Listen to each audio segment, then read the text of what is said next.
कि आपकी जीत पक्की है।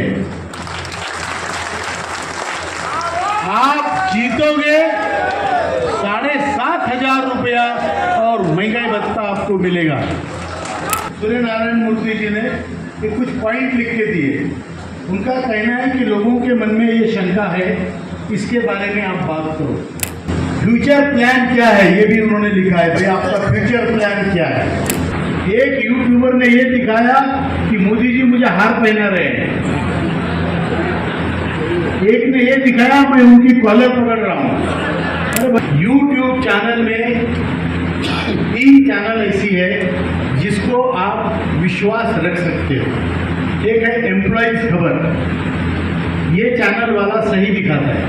सब लोग यहाँ आपको निश्चिंत करने के लिए आए हैं, कंफर्टेबल करने के लिए आए हैं कि आपकी जीत पक्की है। आप जीतोगे, 7,500 रुपया और महंगाई भत्ता आपको मिलेगा। और ये मिलाने के लिए हम कृत संकल्प है। आप इधर खड़ी रहिएगा। आपको जिताने के लिए सारे लोग कृत संकल्प है। कई लोग कहते हैं आप हर बार आते हो, कहते हो 2 महीने में होगा, होता नहीं है, तो आप क्यों कहते हो? हम जो कहते हैं वो जो उधर से संकेत मिलते हैं उस हिसाब से हम कहते हैं। हम आपसे झूठ नहीं बोलते। हो सकता है अगला वाला हमसे झूठ बोल रहा हो। समझ में आई बात? वो जो बोलते हैं चर्चा में, जो विषय होते हैं, वो विषय के अनुरूप हम आपको बोलते हैं कि हमारा काम जल्दी होने वाला है। अब अगले वाले ने नहीं किया तो आप उसको तो पूछने जाते नहीं, आप हमको पूछते हो, बराबर है। लेकिन ये बात सही है कि गवर्नमेंट आपको अच्छा देने की कोशिश कर रही है। मंत्री जी ने कहा है कि आपको जो आपकी मंशा हो उस तरह से हम देने की कोशिश कर रहे हैं, और साथ में ये प्रॉब्लम को हम हरदम के लिए खत्म करना चाहते हैं। अगर हम इंटरिम रिलीफ देंगे, 3,000 रुपये देंगे, फिर 2 साल बाद आप खड़े हो जाएंगे, ये कम है। इसलिए हम आपकी पेंशन में साल में 2 बार वृद्धि हो, इस प्रकार का विषय हम करने वाले हैं। ऊपर बात समझ में आ रही है? क्या करें, लाइट इतने ज्यादा है कि आप लोग मुझे दिखते ही नहीं। मुझे आपको ऐसे देखता हूं और मंत्री जी को भी ऐसे देखता हूं। ना आप दिखते हैं ना मंत्री दिखते, परेशान हो। मुझे राम मूर्ति जी ने, सॉरी सूर्य नारायण मूर्ति जी ने ये कुछ पॉइंट लिख के दिए। उनका कहना है कि लोगों के मन में ये शंका है, इसके बारे में आप बात करो। और मैं भी बात करता हूँ तो शायद यही बात करता, तो इसलिए मैं उनका पेपर, जो उनके पॉइंट्स है, वो देख रहा हूँ। उन्होंने कहा पार्लियामेंट्री कमेटी ने आपको बुलाया था, उसका रिपोर्ट हुआ, उसमें क्या हुआ? तो मैं कहना चाहता हूं कि parliamentary committee on standing committee on labour, parliamentary standing committee on labour ने हमें बुलाया था, हमारी विटनेसेस ली थी, पूरे मुद्दे लिखे थे। उसके बाद पार्लियामेंट्री कमेटी के चेयरमैन बदल गए, लेकिन सचिव वगैरह वही रहते हैं, विषय परमानेंट रहता है। तो उसका रिपोर्ट अभी गवर्नमेंट में सबमिट हुआ है। उन्होंने ये कहा है कि ये पेंशन तुरंत इसमें सुधार आना चाहिए और अच्छी सम्मानजनक पेंशन लोगों को मिलनी चाहिए। ये parliamentary committee, standing committee on labour का रिपोर्ट है जो हमारे पक्ष में है। समझ में आई बात? फिर उन्होंने लिखा है कि भाई अब तक आपने प्राइम मिनिस्टर से बात की, labour minister, finance minister, EPFO, उन चर्चाओं में क्या हुआ? आवाज आ रही है? तो उन चर्चाओं में प्रधानमंत्री जी को, आदरणीय प्रधानमंत्री जी को हम 2 बार मिले। दोनों बार उन्होंने आधा घंटा हमको समय दिया और आधे घंटे के बाद उन्होंने ये कहा कि यह विषय बहुत महत्वपूर्ण है और सेंसिटिव है, बहुत संवेदनशील विषय है और इसमें जल्दी निर्णय होना चाहिए और मैं आपके साथ हूँ। मैं चाहता हूँ कि आपकी मांगे पूरी हो। दूसरी बार जब हम मिले तो मैंने बोला सर आपने पिछली बार कहा था होना चाहिए, अभी तक हुआ नहीं है। तो उन्होंने मुझे ये, हम लोग थे, वीरेंद्र सिंह जी थे, हमें ये विषय समझाया कि ये डेमोक्रेसी है, मैं राजा नहीं हूँ। डेमोक्रेसी में कई कमेटियाँ होती है, समितियाँ होती है, ब्यूरोक्रेसी होती है, उन सबका समाधान होने के बाद फाइल मेरे पास आएगी तब मैं कुछ कर सकता हूँ। और उन्होंने ये भी कहा, डॉक्टर जितेंद्र सिंह जी जो उनके पीएम के राज्य मंत्री है, उन्होंने कहा इनके जो मुद्दे हैं लिख लीजिए और ये काम हमें करना है। यहाँ तक की सिंसियरिटी है, लेकिन हमारे भारत की ब्यूरोक्रेसी आप जानते हैं, ब्यूरोक्रेसी जानते हैं ना, आईएएस अधिकारी बाबू, बड़ा बाबू, छोटा बाबू और नन्ना बाबू, मुन्ना बाबू, जानते हैं ना बाबू। तो ये सारे बाबू मिलके खिचड़ी पकाते हैं। अंग्रेजों ने ट्रेनिंग दी हुई, ट्रेनिंग अभी तक आईएएस अधिकारियों को चल रही है। वो ट्रेनिंग में ये सिखाया जाता है कि किसी भी विषय को ना कैसे कहना। आपको मालूम है, एक किसी का अर्जी था, बाबू ने बोला तुम्हारा काम कर दूंगा, पैसे दे देना। वो बोला मैं पैसे दे दूंगा, काम कर दो। तो उन्होंने कहा पैसे नहीं मिले, नॉट अप्रूव्ड। ये बंदा घबरा गया, बोला सर ये पैसे ले लो लेकिन काम करो। तो उसने एनओटी के आगे ई लिखा, नोट अप्रूव्ड। समझ रहे हो? तो हमारी ब्यूरोक्रेसी ऐसी जो नॉट अप्रूव्ड का नोट अप्रूव्ड करती है। और वहां अभी आप तहसील ऑफिस में जाते होंगे तो एक फाइल को धक्का मारने के लिए कई सौ रुपए का धक्का लगाना पड़ता है, बरोबर? तब वो ये टेबल से पड़ोस वाले टेबल में जाती है, फिर उसके बाद दूसरे टेबल में जाती है। ऐसे करते करते हमारे 10 साल निकल जाते हैं और फाइल धक्का खाते रहती है, बराबर है?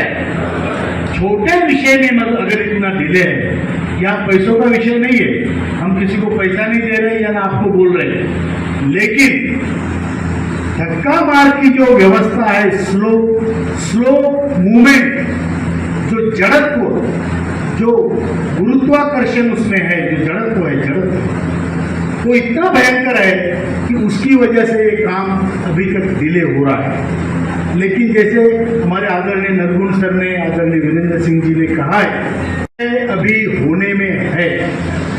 अब बिल्कुल आंखों में आंखें डाल के बातें हो रही है। आदरणीय प्रधानमंत्री जी से 2 बार हुई है, आदरणीय फाइनेंस मिनिस्टर से 4 बार हमारी मीटिंगें हुई है, प्रेजेंटेशन हुए हैं।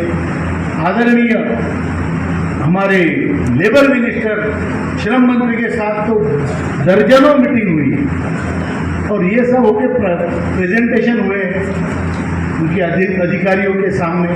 ईपीएफओ के साथ कितनी मीटिंगें हुई है। अभी सभी लोग एक प्लेटफॉर्म पे है। जैसे वीरेंद्र सिंह सर ने कहा है वो बात सही है। अभी सभी पॉलिटिकल पार्टियां चाहती है कि विषय खत्म हो।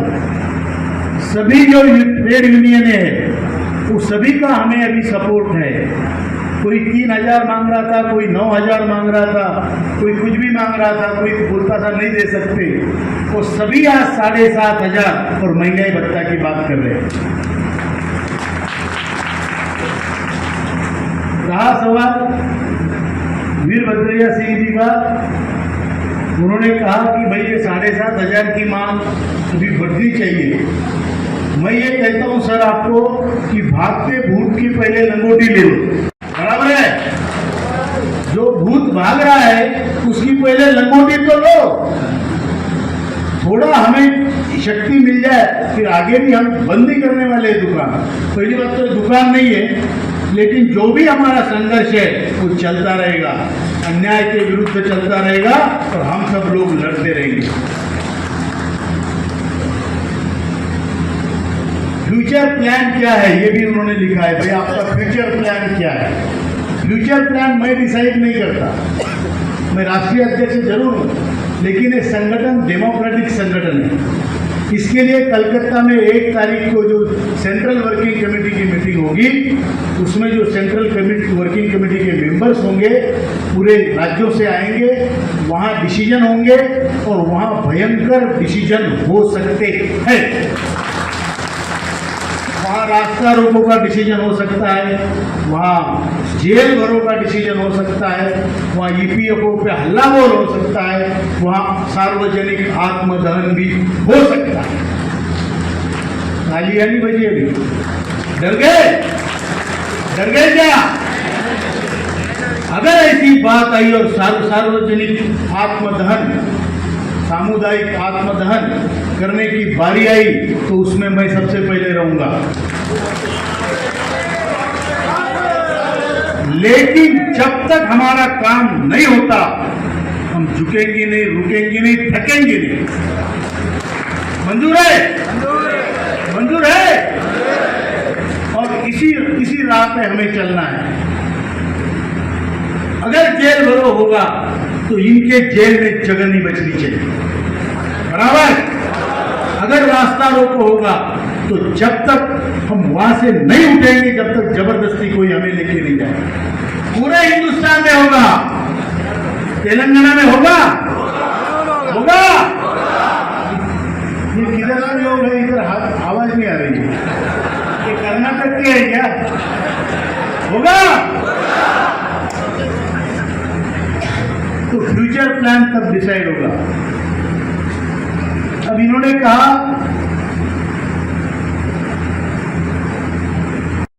Reliable YouTube. अब यूट्यूबर्स ऐसे हैं कि उनको कोई भी चेक नहीं कर सकता। वो तो प्रधानमंत्री जी को भी गाली देके भागते हैं, कोई नहीं कुछ कर सकता, बराबर।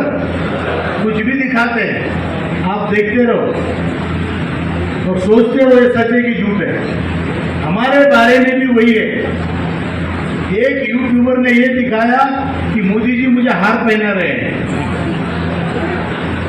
एक ने ये दिखाया मैं उनकी कॉलर पकड़ रहा हूं। अरे भाई वो देश के प्रधानमंत्री हैं, हम छोटे लोग हैं, हम कहाँ यहाँ तक जाएंगे। लेकिन यूट्यूबर को पैसा कमाना है और जहां मैंने उनकी कॉलर पकड़ी है वो वीडियो 10 लाख लोगों से ज्यादा लोगों ने देखी। ये यहाँ कुछ खतरनाक हो रहा है, ऐसा कुछ नहीं है। यूट्यूब चैनल में 3 चैनल ऐसी है जिसको आप विश्वास रख सकते हो। एक है एम्प्लॉइज खबर, ये चैनल वाला सही दिखाता है। दूसरा है पेंशन फोरम, वो हमारे मीडिया प्रभारी राजीव भटनागर जी का चैनल है, तो झूठ नहीं बोल सकते। और तीसरा चैनल है कलाम न्यूज।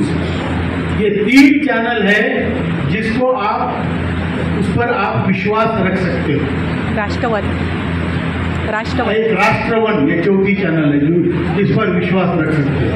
बाकी सब आप मनोरंजन के हिसाब से देखिए। अभी इन्होंने लिखा है कि भैया जो देते हैं सरकार ले लो सर, इसमें लिखा है, तो हम वही करने वाले हैं। हमारा लक्ष्य है 7,500 महंगाई भत्ता, लेकिन उन्होंने बोला अभी पहले 3,000 ले लो। हम भी 3,000 ले लेंगे, लेकिन फिर लड़ेंगे, बराबर।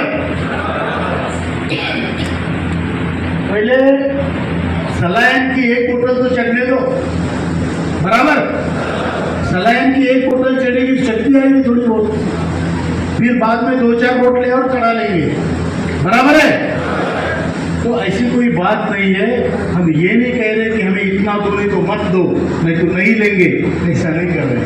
हमें अपने लोगों की परिस्थिति मालूम है।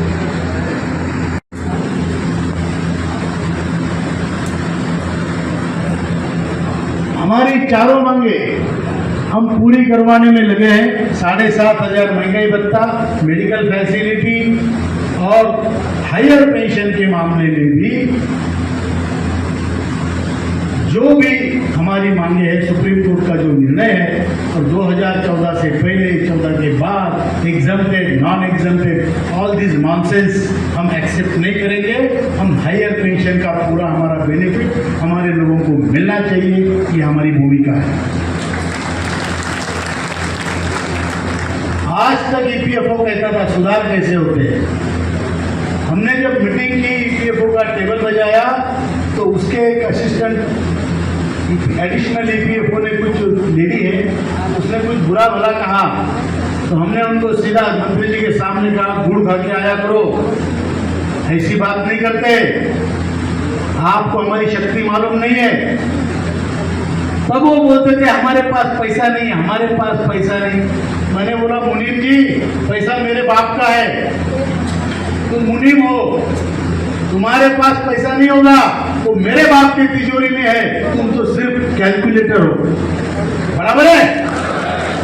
और अभी वो कहते हैं हमारे पास पैसों की कमी नहीं सर, अभी जो भी निर्णय सरकार लेगा हमारे पास कोई कमी नहीं पैसे। किसका पैसा है भाई? हमारा है। तो ये हमको मालूम है, उनको ये मालूम है कि हमको मालूम है।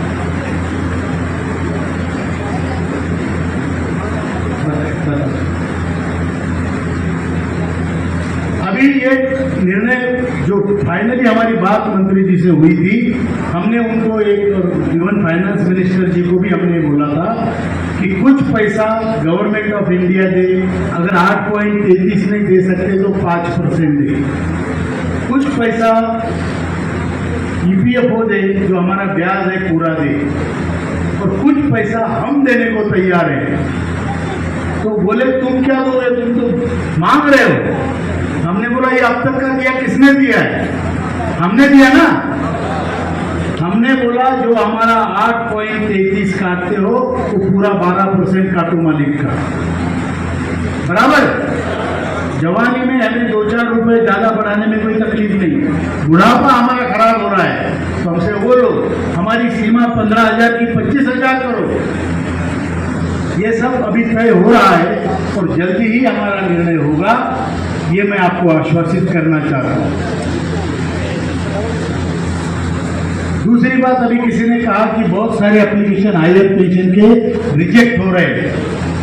अभी हम सरकार को, जब मंत्री जी को अगली बार मिलेंगे, जल्दी बुलाएंगे, तो वहां हम फिर से एक बार विंडो खुलवाने वाले हैं अर्जी करने की। और हमने वहां लिखा भी है, बताया है कि रिजेक्शन रेट बहुत ज़्यादा हाई है, उसको आपको सुधारना चाहिए। उसके ऊपर काम चल रहा है, उसका वो भी हमारा काम होगा। इतना ही कहता हूँ, ज़्यादा देर नहीं है, घड़ी में बराबर 1 बज रहा है और अभी मैं अपनी ठीक है।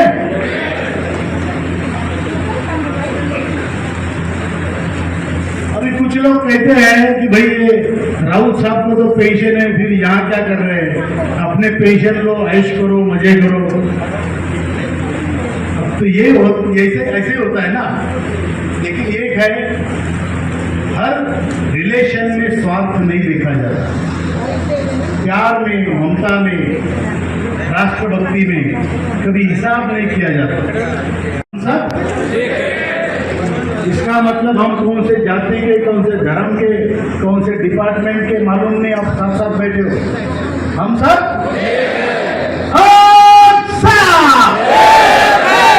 हाथ उठाओ, हाथ नहीं उठेगा तो दुखेगा नहीं तो आपको मेडिकल की जरूरत पड़ेगी नहीं, और मेडिकल फैसिलिटी मांग रहे हो, बराबर है।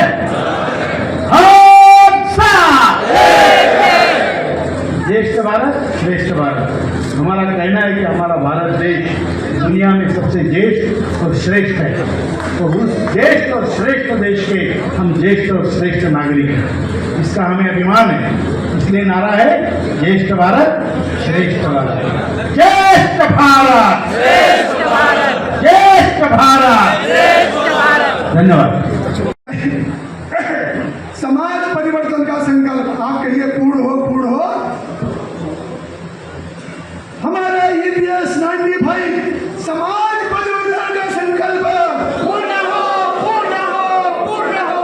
हमारा EPS 95 समाज परिवर्तन का संकल्प पूर्ण हो, पूर्ण हो, पूर्ण हो।